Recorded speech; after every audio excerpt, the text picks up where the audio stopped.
Why do we celebrate the birth of Jesus? Bakit natin sinicelebrate ang kapanganakan ng ating Panginoong Jesus? Maaaring ang iba sa inyo ay may kanya-kanyang sagot at maaari naman ito ay tama. Bakit sinicelebrate? Kasi meron tayong sa araw na ito or sa kapanganakan ng Panginoong Jesus, tayo ay nagkaroon ng kaligtasan. Right? So, tama din yun. Pero meron akong sagot na accurate na yun yung gusto kong ibahagi sa bawat isa sa atin kung bakit tayo nagsa-celebrate ng Christmas. We celebrate the birth of Jesus because we have a relationship with Jesus. Right? Di ba paliwanag ko sa inyo? Pastor, parang layo naman. Papaliwanag ko sa inyo. Halimbawa, kung nagse-celebrate ka ng Pasko, right? Ngunit wala kang relasyon kay Kristo, para ka nagse-celebrate ng birthday ng kapitbahay mo na hindi mo kaano-ano. Yeah. Tama. Right? May birthday ang kapitbahay mo, hindi mo makaano-ano, hindi mo kilala. Birthday niya, nagse-celebrate ka. Kaya nagse-celebrate. Wala ka namang relasyon sa kanya. Bakit mo sinicelebrate yung birthday niya? Amen. Amen. Nagse-celebrate tayo ng Pasko, ng Christmas, kapanganakan ni Jesus. Halimbawa, yung magulang mo, sinicelebrate mo yung birthday niya. Tinitreat mo siya. Right? Binibigyan mo sila ng treat para makapagbakasyon kasi birthday nila. Right? Sinicelebrate mo. Bakit kayo nagsiselebrate? Kasi may relasyon kayo. Mga anak mo, bakit kayo nagsiselebrate? Bakit mo sinicelebrate ang birthday ng anak mo? Kasi may relasyon kayo. Asawa mo, bakit mo sinicelebrate ang birthday ng asawa mo? Kasi may relasyon kayo. Kung ikaw ay nagse-celebrate ng Pasko nang wala kang relasyon kay Kristo, para ka, uulitin ko ulit, para kang nagse-celebrate ng birthday ng kapitbahay mo na hindi mo kaano-ano. Unfortunately,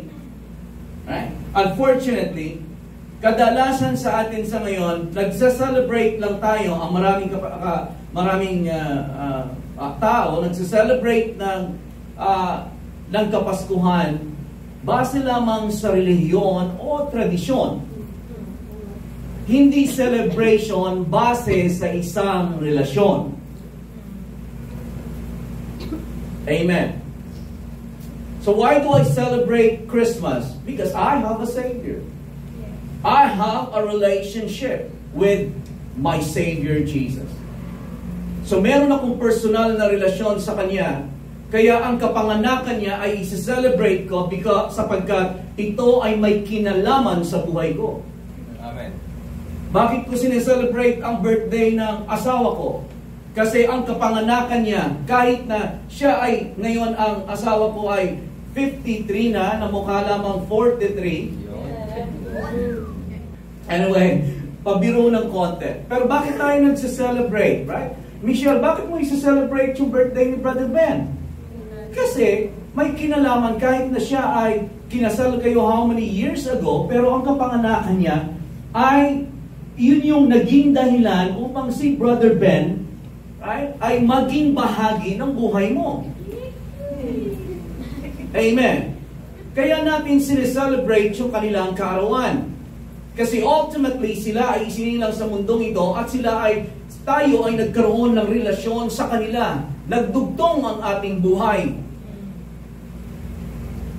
Ulitin ko ulit, kung tayo ay nagse-celebrate ng Christmas, nang hindi wala kang relasyon sa Panginoon, para kang nagse-celebrate ng Christmas sa isang taong hindi mo kaano-ano. Yun ang pagse-celebrate noon, ang tawag dyan, celebration based on tradition. But we celebrate Christmas because we have a relationship with Jesus. So ang tawag ko dyan, relation or celebration based on a relation, not tradition. Amen? And I pray sa bawat isa sa atin, nagsa-celebrate tayo ng Christmas because we have a Savior. We have a relationship with Jesus. Na alam natin sa Kapaskuhang ito, ang Panginoon, pinagdidiwang namin na ikaw, isang araw, dumating ka sa mundong ito. You are Emmanuel. Basahin natin ang Matthew chapter 1, verse number 23. Behold, the virgin shall be with child, and bear a son, and they shall call his name Emmanuel, which is translated, or which means God with us. Emmanuel, God with us. Bakit ibinigay ng Diyos ang kanyang bugtong na anak sa atin? Hindi lamang upang tayo ay iligtas mula sa ating mga kasalanan, pagbayaran ng ating mga kasalanan, but God wants to have a relationship with you. Amen. Amen po ba? Amen. As at Christmas, sa Kapaskuhan, God did not just want to visit us. Emmanuel. Hindi lamang ang Diyos nais bumisita at maging bisita lang siya ng mundong ito. But in Christmas, God became flesh and dwelt among us. Hindi siya bumisita at umalis na. Sa Kapaskuhan, at ang tawag dyan, God became flesh. The Word became flesh and dwelt among us. Sa buhay mo, si Jesus ay dumating, right? Pinanganak, hindi lamang para bisitahin ka. Dumating si Jesus, ipinanganak para magkaroon ka ng relasyon sa Kanya. At si Jesus ay makipagrelasyon sa iyo. Yun yung purpose kung bakit siya pumunta sa mundong ito. John chapter 1 verse 1 to 3. In the beginning was the Word, and the Word was with God, and the Word was God. He was in the beginning with God. All things were made through Him, and without Him nothing was made that was made. Verse 14. And the Word became flesh. Tawag dyan sa theology, incarnation. Or naging kumuha ng laman. O naging tao na katulad natin. The Word. In the beginning was the Word. And the Word was with God. And the Word was God. He was with God in the beginning. And all things, lahat ng bagay ay nilikha sa pamamagitan niya. At walang bagay, anumang bagay ay walang nalikha kung hindi sa pamamagitan niya. He is the Creator Christ. He was God in the beginning. He is with God in the beginning, and He is God. Yet He took on human flesh, like incarnate in the flesh. Kumuha ng katawang tao, born with a virgin. The God Almighty became human. Hindi lamang para bumisita sa mundo at tignan ang sitwasyon mo, kundi He came to dwell among us, to have a relationship with us, upang ikaw ay pagbayaran niya mismo ang kasalanan mo.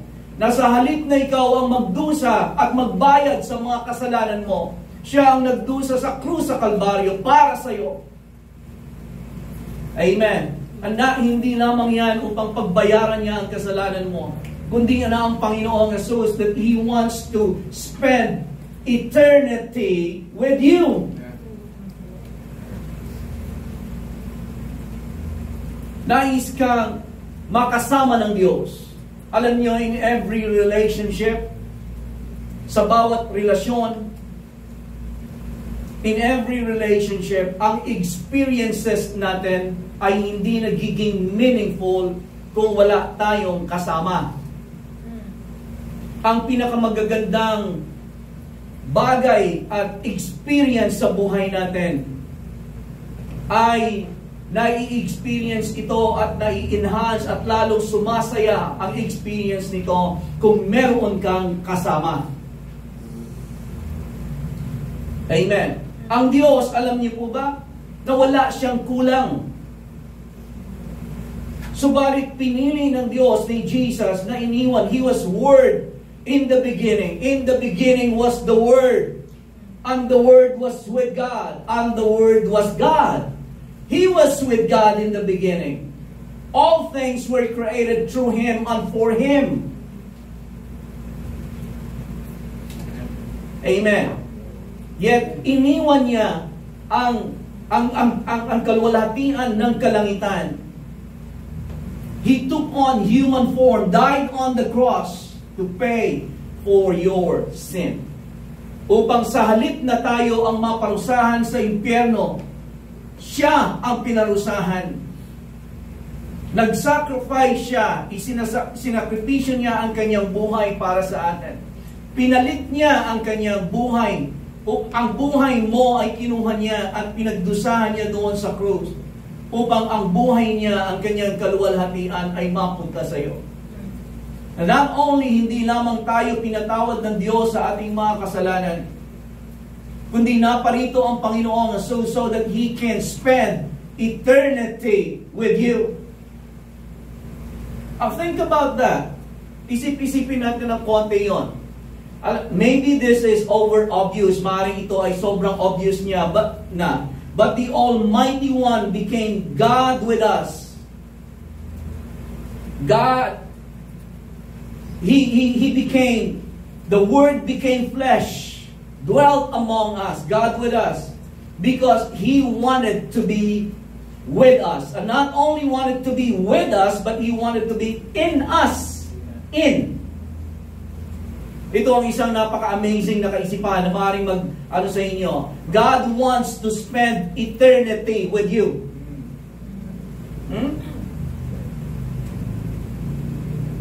God wants to spend eternity with you.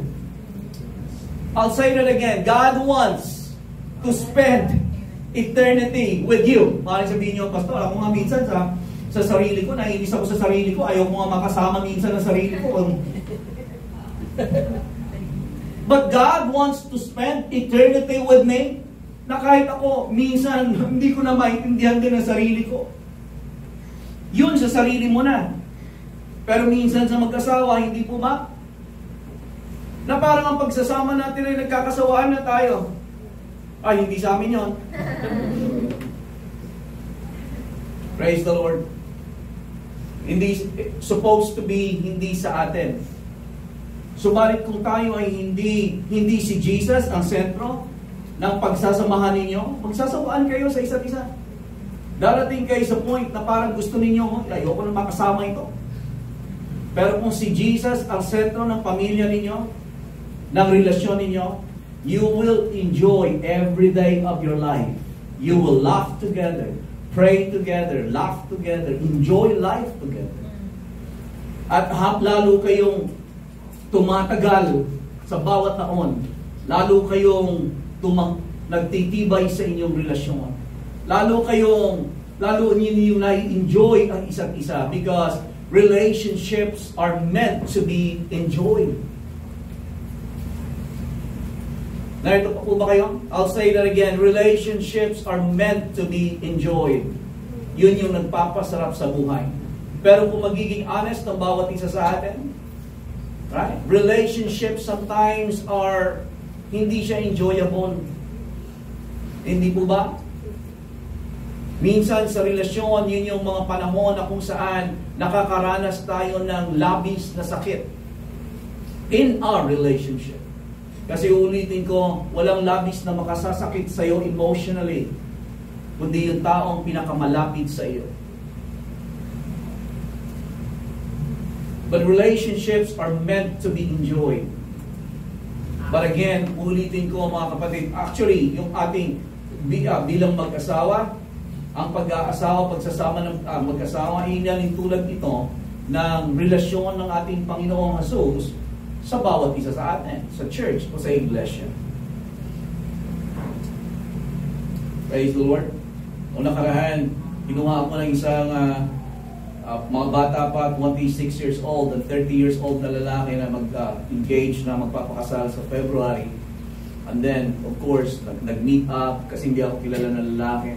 And then, mag-share ka at magbibigay sa kanila ng karunungan. Hallelujah. At isa sa mga pinayo ko sa kanila, ito lang ang tatandaan nyo, sabi ko sa kanila. Marami pa akong sinabi, pero one thing na gusto kong i-share sa inyo, sabi ko sa mag-asawa, tandaan ninyo ito. Kasi nagtanong sila, Pastor, sabi po ng father ko, mag-anak daw po agad kami. Pero sabi ng mother ko, wag daw po muna. Sabi naman ng nakausap na po namin na isa pang magninong, 1 year daw po. Okay na.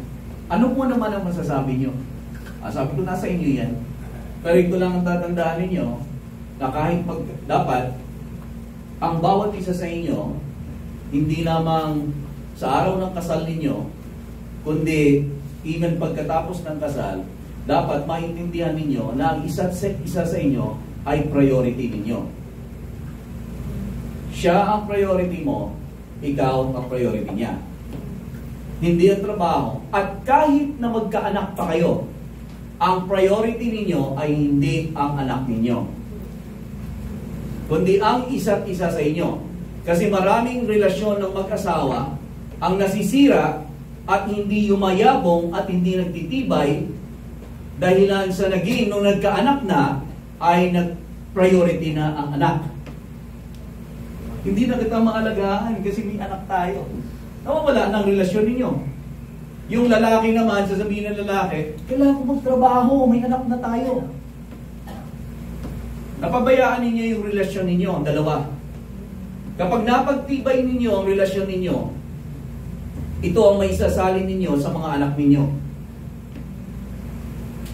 Pag lumaki ang mga anak ninyo, nagkapamilya, ang relasyon din nilang ito, ang pagtitibay nila at may papasa nila sa sunod na generation.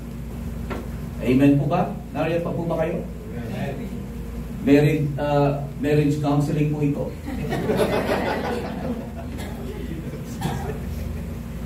But Emmanuel, God with us. Bakit siya pumunta sa mundong ito? Because God wants to spend eternity with you. Hallelujah. Mind-blowing na yun. Sa akin halimbawa, sinabi ko sa inyo. Minsan yung asawa ko, ako kung hindi lang ako Kristiyano, baka hindi mo na kita. There was a time, di ba? Na gano'n. Pero ang Diyos, He came. Emmanuel, God with us. Hindi lang siya bumisita, kundi nais niya magkaroon ng relasyon sa iyo. He wants to live and spend eternity with you. Amen. Katulad yan sa kanta, halimbawa na, you don't want heaven without us. Yung Jesus, di ba? What a beautiful name. You don't want heaven without us. So Jesus, you brought heaven down. So again, question, why do you celebrate the birth of Jesus? We celebrate the birth of Jesus because we have a relationship with Jesus. Amen. Bakit ka nagsa-celebrate ng Pasko ngayon? Bakit? Totoo lang, honestly. Kasi December 25 po pang pastor ngayon. Siyempre, But why do you celebrate Christmas? Ikaw ba, katulad ka din ng mga nagsa-celebrate ng Pasko kasi 25? O bakit ka talaga nagsa-celebrate? Bakit ka naghahanda? Kasi, alalahanin natin kung bakit tayo naghahanda. Meron kang relasyon kay Jesus. Amen. He is your Savior and you have a relationship with Him. Celebration based on relation. Not based on tradition, not based on religion. Ay, ibig sabihin, nagsa-celebrate tayo hindi dahil sa tradisyon ito, dahil lamang sa relihiyon, but we celebrate because of a relation. Celebration based on relation. Pagka dinugtungan mo kasi yun ng based on a relationship, hindi na siya rhyme. So maganda yung nag-rhyme. Celebration based on relation. So again, yun yung hamon ko sa atin. Mga kapatid, sa pagsa-celebrate natin ng Christmas, alalahanin ninyo na nagsa-celebrate kayo na tayo ng Christmas kasi may relasyon tayo kay Jesus. Amen. Kung wala pa tayong relasyon kay Jesus, kung hindi ninyo tiyak, kaya nga, sinabi natin kanina that ang Panginoong Jesus, Emmanuel, hindi lamang siya bumisita, kundi nais niya na magkaroon ng relasyon. Revelation chapter 3 verse number 20. Sabi ng Panginoong Jesus ganito, "Behold, I stand at the door and knock. If anyone hears my voice and opens the door, I will come in to him." Right? So, ang tinutukoy na pintuan ay puso natin. Sabi diyan, sabi sa Tagalog, "Narito ako ay nakatayo sa pintuan at tumutuktok." So, picture ninyo si Jesus na kumakatok sa pinto. Pero hindi literal na pintuan na ganyan, subalit si Jesus ay kumakatok sa pintuan ng puso natin. Ang sabi niya, "Kung sino man ay duminig ng aking tinig at magbukas ng pinto." So hindi siya ang magbubukas ng pintuan ng puso mo. Amen. Kahit na si Jesus ay kumakatok sa pamagitan halimbawa ng pag-share ng Ebanghelyo. Siniyaran ka halimbawa ng iyong kaibigan. Mahal ka ng Diyos na si Jesus ay namatay sa krus sa Kalbaryo para sa iyo. Yun ay isang pagkatok ni Jesus sa puso mo. So bakit hindi si Jesus ang bubukas ng pintuan para siya ay makapasok?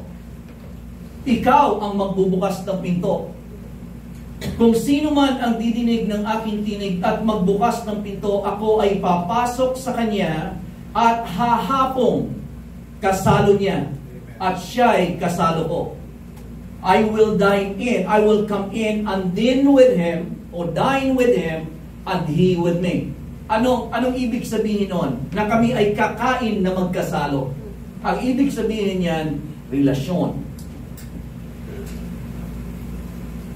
Kung pagbubuksan natin ang pintuan, ang Panginoon sa puso natin, papapasukin, tayo ay magkakaroon ng relasyon. Hindi lamang tayo magiging relihiyoso. Ibig sabihin na si Jesus ay magiging kasama natin sa bawat araw ng buhay natin. Tuturuan niya tayo kung paano magtagumpay sa buhay. Tuturuan niya tayo kung paano ang pamamaraan ng Diyos na maranasan natin ang kapangyarihan ng Diyos, hindi lamang ang kapangyarihan ng Diyos, kundi ang presensya ng Diyos sa ating buhay. Nais ng Diyos na magkaroon ng relasyon sa Kanya, sa bawat tao. Hindi lamang, not only that God wants to spend eternity with us, but He wants to do life with us. Kumbaga, nais na ng Panginoon na makasama niya tayo sa bawat araw ng ating buhay. He wants to be a part of your life. Nais ng Diyos na maging kabahagi siya ng araw-araw mong buhay. Sa pagising mo sa umaga, kung saan ka nagpupunta, kung anong iniisip mo, nais ng Diyos na lumago tayo sa relasyon sa Kanya. That is the purpose of Christmas, a relationship. Amen. Kaya lang again, kung hindi tayo magiging maingat, gagaya lang tayo sa tradisyon, sa relihiyon, without us even growing in our relationship with God, became flesh and dwelt among us. Si Jesus. Nung siya ay nag-resurrect, ay wala naman dito si Jesus, pastor, but nung siya ay nag-resurrect, ang sabi niya, "It is to your advantage that I go away. Because if I do not go away," kung hindi ako alis, "the Holy Spirit, the third person of the Godhead, will not come. And if I go away, I will send Him to you." Isusuguin ko siya sa inyo. and He will dwell in you forever. Sa Old Testament, medyo theological ito. Sa Old Testament, God the Father was in the midst of Israel. Sa kalagitnaan ng bayan niya, templo. Sa New Testament, Emmanuel, God with us. Sa presensya na mismo, hindi na sa templo. Presensya na ng tunay na Diyos, God manifested in the flesh. For all the fullness of the deity dwelt in Him bodily. Hindi na sa templo, nanahan kay Kristo ang buong pagka-Diyos. So si Jesus Christ is 100% God and 100% human. Hindi siya tao lang, kundi siya ay Diyos. In the beginning was the Word, and the Word was with God, and the Word was God. He was with God in the beginning, and all things were created by Him. All things were created for Him and through Him. Without Him, nothing was made that has been made. He is the Creator God. He is the Creator Christ. But He took on flesh and dwelt among us in bodily form. Sa katawan, upang ang katawan na ito ay magkaroon ng laman, magkaroon ng manalitay ang dugo. Para ano? Para pagbayaran ang kasalanan ng sanlibutan. Kasi kung siya ay espiritu lamang ng Diyos, hindi siya magkakaroon ng dugo na ipambabayad sa humanity, because the life of the flesh is in the blood. Ang kabayaran ng ating kasalanan ay kamatayan. At tanging makakapagbayad ng kasalanan mo ay dugo. Subalit hindi dugo ng tao, dugo ng Diyos na walang bahid dungis. Yan yung nabubo doon sa krus sa Kalbaryo na naging sapat na kabayaran sa kasalanan ng sanlibutan. Kaya sabi ni Juan, sinabi niya sa ating Panginoong Jesus, "Look, the Lamb of God who will take away the sin of the world." Jesus is the Lamb of God who took away the sin of the world by shedding His own blood on the cross. Jesus, Emmanuel, God with us. Pero nung sinugo niya, sabi niya, "It is to your advantage that I go away." Nung siya ay 3 days nilibing, and He was in the belly of the earth. Matthew chapter 12, verse number 40 yan. He was in the heart of the earth for 3 days and 3 nights. Katulad ni Jonah. Pagkatapos noon, death cannot hold Him. Hindi siya kayang hawakan ng kamatayan. Walang kapangyarihan sa Kanya ang kamatayan. At kinuha niya ang susi ng kamatayan. At pagkaraan ng 3 araw, siya ay muling nabuhay at umakyat sa kalangitan. At sinugo ang Espiritu Santo. Na ngayon, ang Espiritu ng Diyos ang nananahan sa bawat isa sa atin. So ngayon, hindi na lamang God with us, kundi God in us. Sapagkat nais ng Diyos na manahan kasama ka. Sapagkat nais ng Diyos na manahan kasama mo all throughout eternity. Subalit hindi lamang sa eternity. Huwag nating hintayin na kapag tayo'y namatay, makakasama ko ng Diyos. No, we live with Him. We live with Him today. Siya ay kasama natin. We have a relationship with Him. Kaya tayo nagtatagumpay, may mga hamon man sa buhay. Subalit hindi tayo tuluyang nalulugmok. Why? Because God is not only with us and for us, but God is in us. Amen. Hallelujah. Dalangin ko na kung hindi pa ninyo tiyak, sa totoo lang, halimbawa, pagkatapos ng mensaheng ito, ma-realize ninyo, Lord, wala pa yata akong relasyon sa'yo. I want you to open your hearts and really put your faith in Jesus. He is a real person. He is God manifested in the flesh.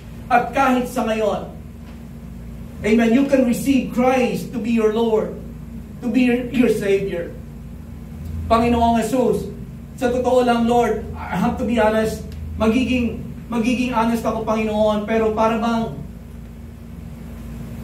talaga nga ba, Lord, na may relationship ako sa iyo? O baka nasa utak ko lang ang lahat ng ito?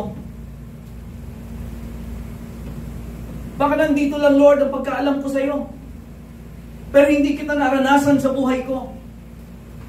Panginoon, ngayon, mag-umpisa sa araw na ito, nais kong buksan ng aking puso. Narinig ko ang tinig mo, Panginoon, bubuksan ko ang aking puso. Papapasukin kita, Panginoon. At ikaw, alam ko that you will have a relationship with me. Hahapo ka kasama ko. We'll eat dinner together, breakfast together. Lord, we will eat lunch together. Lord, we will sleep together. We will go do things together. Amen. Because I have a relationship with you. At ngayon, Panginoon, sa Kapaskuhan, isa-celebrate ko ang kapanganakan mo, Panginoon, because I have a relationship with you. Amen. Amen. Ngayon, doon naman sa atin, halimbawa na tiyak mo na. Tiyak mo na, may relasyon na ako sa Panginoon. Ngayon, anong gagawin mo? Anong gagawin mo? 1 Peter chapter 3 verse number 15, may sinabing ganito sa NIV ito, yung old version ng NIV. But in your hearts, set apart Christ as Lord. In your hearts. So ngayon, alam mo na si Jesus ay nananahan sa sarili mo. Right? Second thing na dapat mong gawin, in your heart, set apart Christ as Lord. Pero, in your heart, alam mo na ngayon na si Jesus nasa iyo. He is your Savior. But make Him to be your Lord. Amen. But in your heart, sanctify Christ as Lord. Na hindi na ikaw ang nasa trono. Hindi na ikaw ang nakaupo. Lord, ako magpapatakbo ng buhay ko. Bahala ako dito. Kaya lang pag nabangga ako, Lord, magtatanong ako sa iyo, bakit mo ako pinabayaan, Lord? Pagka nagkaloko-loko ang buhay ko, Lord, doon kita kailangan. Maraming Kristiyano ganyan, hindi po ba? Wala po dito yon. But set apart Christ in your life as Lord. Paano natin siya mai-set apart bilang Panginoon? Ibaba natin ang ating sarili. Hindi na yung gusto mo na susunod. Lord, gustong-gusto ko talagang gawin to eh. Lord, gustong-gusto ko talaga siya. Lord, gustong-gusto ko talaga pumunta sa ganito. Lord, ako magpapatakbo sa buhay ko. Right? But in your heart, set apart Christ as Lord. Alamin natin kung anong kalooban ng Diyos sa buhay natin. Ang Lord, kapag sinabi ni Lord, ganito ang gagawin mo. Yes, sir. Yes, Lord. Amen. I die to my own will. I live for your will. See? Medyo mahirap na gawin yun, hindi po ba? Mas madali lang, Lord Jesus, you are my Savior. Mas madali po yun, hindi po ba? Dito naghihiwala yung Christian lang sa disciple. Ang Kristiyano kayo, pero ligtas din. Pero a disciple is someone, right, who follows Christ. Hindi si Christ ang nagpa-follow sa Kanya. Diba yun ang gusto natin? Mas gusto natin, Lord, follow ka lang. Ako gusto ko to. Pagka medyo, Lord, na tumba ako dito, angat mo ako. Lord, dito ako pupunta, gagawin ko to. Dito ako magtatrabaho, ito yung gusto kong gawin. Ingatan mo lang ako, ha? A disciple is someone who follow Christ. Dito tayo pupunta. Kasunod ka.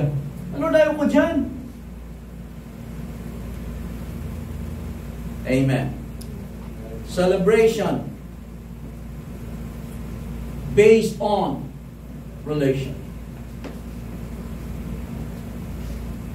Isa na lang.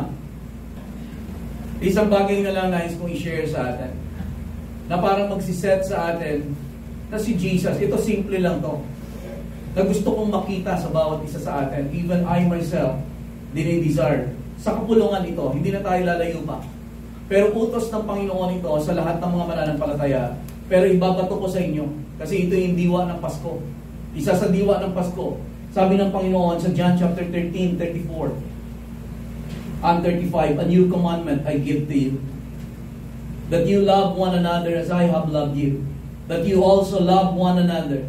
By this all will know that you are my disciples, if you have love for one another." Kung si Jesus Lord natin, ito lang yung commandment na iutos sa inyo, sa atin. Love one another as I have loved you. Unfortunately, kahit nandito, hindi mo makikita yan. Isa sa mga bagay na kinakalungkot ko, halimbawa, magiging tapat ako sa inyo, matatapos na itong 2023, na may nakikita ako sa kalagitnaan, na pagbabangayan, pagsasalitaan ng patalikuran, pag hindi pagbabatian, sa gitna yan, ha?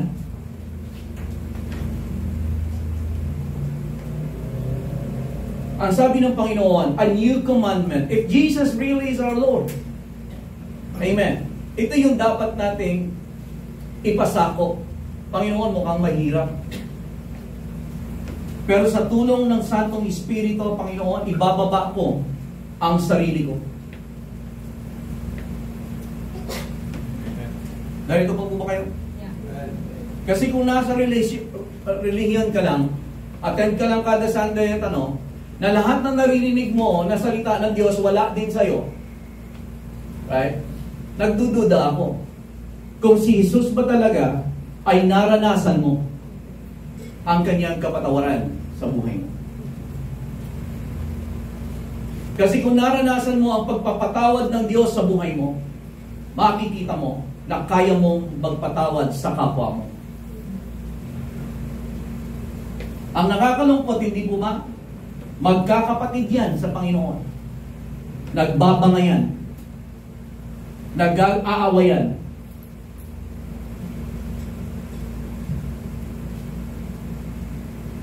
Praise the Lord. Papasko po ito na mensahe. 1 John chapter 3, verse number 10 to 12. Huwag kayo mag-alala, naka-end na ako dito. End na siya. May nakalagay na end. 1 John chapter 3, verse 10 to 12. For in this, the children of God and the children of the devil are manifest. Dito mo daw makikita ang mga anak ng Diyos at ang mga anak ng Diablo o ng demonyo, ng kaaway. Dito nagmamanifest. Whoever does not practice righteousness is not of God. Ang sino man daw na hindi nagpa-practice ng katuwiran ng Diyos, hindi sa Diyos. Nor is he or siya, he who does not love his brother. O siya, dito makikita mo ang mga anak ng Diyos at ang anak ng kaaway o ng Diablo. Ang sino man daw, lalagpasan ko na yung isa, ang sino man daw na hindi nagmamahal sa kanyang kapatid,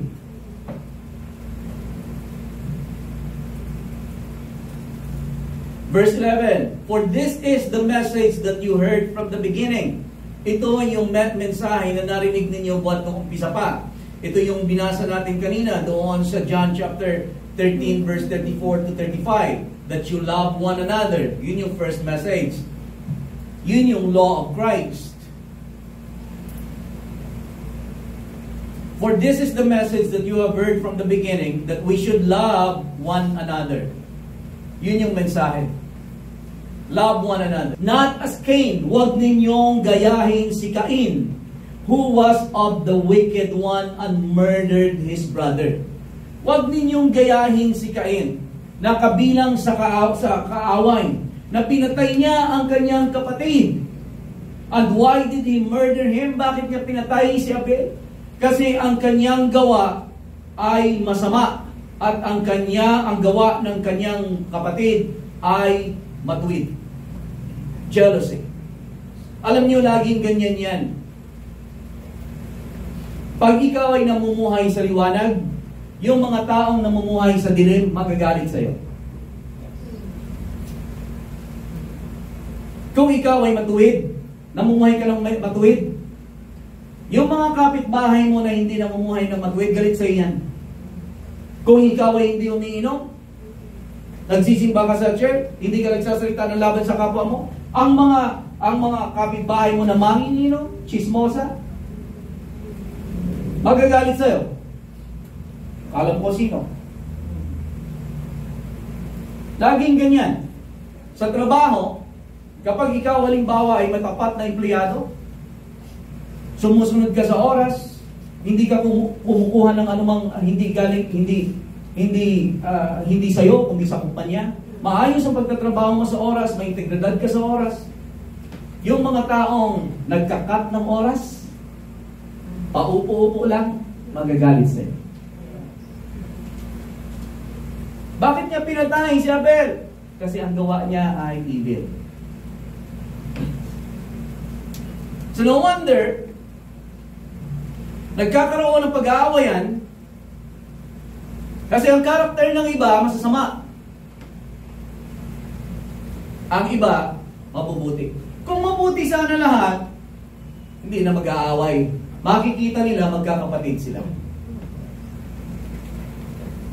Makikita nila na ang Diyos pala ang tunay na liwanag, na hindi ako namumuhay sa kadiliman.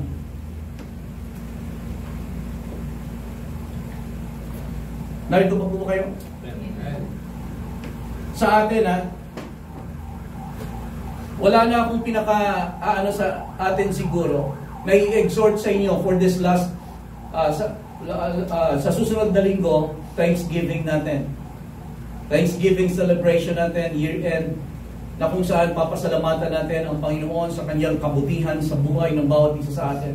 Na kaya tayo naririto hanggang dito sa ngayon, nakatatayong patuloy at nagtatagumpay dahil sa biyaya at kabutihan at katapatan ng Diyos sa buhay natin. Hindi dahil sa ating sariling lakas. Yun yung sa-celebrate natin next week. Pero sa ngayon, uling mensahe ko sa 2023 para sa atin. Mamuhay tayo ayon sa pag-ibig. Do not murder. Huwag kayong maging katulad ni Cain. Anong ginawa ni Cain? Hindi naman ako pumapatay, pastor. Hindi ako magiging katulad ni Cain. Pero alam niyo ba na ang isang tao, kapag nagsasalita ng laban sa isang tao at may galit sa isang tao, kapatid niya, para na rin niyang itong pinapatay. Naunawaan po ba ninyo ako? Pinapatay mo ang alin? Pinapatay mo ang reputasyon niya. Sinisiraan mo sa iba. Pinapatay mo ang karakter niya. Narito pa po ba kayo? Wala man sa atin nagsasaksakan at nagpapatayan dito. Ang masama. Amen. Baka naman tayo nagsasalitaan ng laban sa isa't isa. Doon pa sa hindi mo kapatid. Praise the Lord.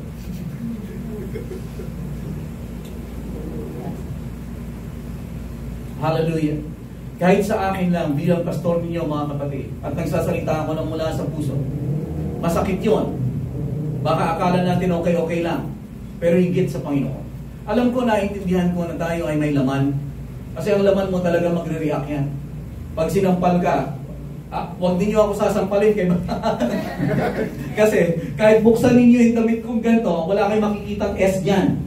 Pag sinugatan ninyo ng blade, hindi anointing ang lalabas dyan. Uy, kulay green, may anointing. Dugo ang lalabas dyan, laman. Pag nakat nga lang ako sa traffic nanggagalaiti na ako sa pambira. Ano to? Pare-parehas tayo ng laman. Subalit sa kabutihan ng Diyos sa atin, binigay niya sa atin ang Santong Espiritu na tayo ay makapanahan o makapamuhay rather, na hindi ayon sa laman, kundi ayon sa bugso o udyok sa atin ng banal na Espiritu ng Diyos. Hallelujah. I pray na sa taong ito, hindi man tayo maging perpekto ng lakad, subalit tayo ay i-celebrate natin ang Kapaskuhang ito kasi may relasyon tayo kay Jesus. Amen. That He is our Savior. Ang kasalanan ko ay binayaran ni Jesus sa krus sa Kalbaryo. That is how He loves me. Subalit hindi natatapos doon na tayo ay we set in our hearts, we set apart Christ as Lord. Niluluklok natin sa ating puso si Jesus. Hindi ang ating sarili, hindi ang ating sariling kagustuhan, hindi ang ating sariling kalooban, hindi ang ating sariling emosyon. Kundi si Jesus ang naghahari sa atin na nagsabing, a new commandment I give to you, that you love one another as I have loved you. By this, sa pamagitan nito, all men will know that you are my disciples, if you love one another. Tayo kung lahat, tumayo.